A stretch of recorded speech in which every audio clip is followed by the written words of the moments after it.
Bonjour et bienvenue. Nous allons voir dans cette vidéo, comment élaborer un plan HACCP pour votre restaurant.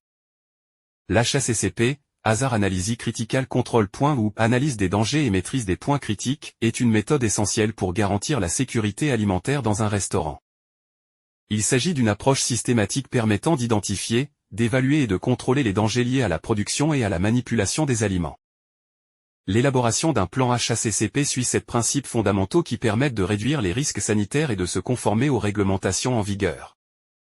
Dans cette vidéo, nous allons détailler les étapes nécessaires pour mettre en place un plan HACCP efficace pour votre restaurant. Voici les 7 principes du HACCP et leur mise en œuvre. Principe numéro 1. Effectuer une analyse des dangers.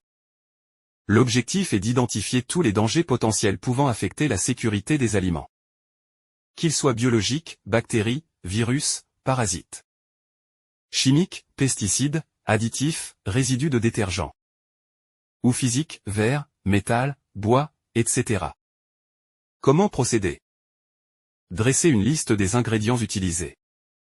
Analyser de chaque étape du processus de préparation. Réception des matières premières, stockage, cuisson, refroidissement, service, etc. Identifier les risques potentiels pour chaque étape. Exemple. La contamination croisée entre viande crue et aliments prêts à être consommés est un danger biologique à prendre en compte. Principe numéro 2. Identifier les points critiques de contrôle, CCP. Les points critiques de contrôle, CCP, sont les étapes où un contrôle est essentiel pour éliminer ou réduire un danger à un niveau acceptable. Comment identifier un CCP? Posez-vous ces questions. Existe-t-il un risque de contamination à cette étape? Existe-t-il une procédure efficace pour éliminer ou réduire ce risque? Un contrôle est-il possible à cette étape? Exemple. La température de cuisson du poulet doit atteindre 75 degrés Celsius pour éliminer les bactéries comme la salmonelle. Principe numéro 3. Établir des limites critiques. Chaque CCP doit être associé à une limite critique, c'est-à-dire une valeur qui doit être respectée pour garantir la sécurité alimentaire. Exemple de limite critique. Cuisson des viandes.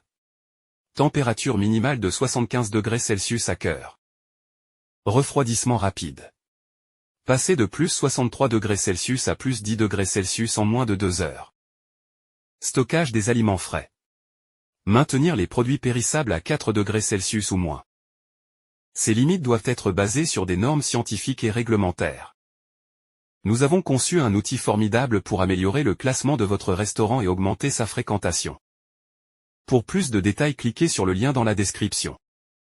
Principe numéro 4. Mettre en place un système de surveillance des CCP. Une fois les CCP et leurs limites critiques définies, il est crucial d'établir un système de surveillance pour s'assurer que les contrôles sont respectés. Méthode de surveillance. Utilisation de thermomètres pour vérifier la température de cuisson et de stockage. Contrôle visuel pour éviter la contamination croisée.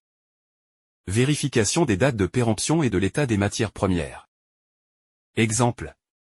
Un cuisinier doit enregistrer les températures de cuisson des viandes sur une fiche de suivi HACCP. Principe numéro 5. Définir des actions correctives.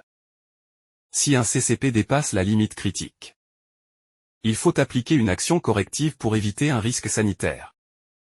Exemple d'action corrective. Si un plat n'a pas atteint la température de cuisson requise, il doit être recuit avant d'être servi. Si un réfrigérateur dépasse 4 degrés Celsius, les produits stockés doivent être vérifiés et jetés si nécessaire. Si un aliment présente un danger potentiel, il doit être mis en quarantaine et analysé avant utilisation.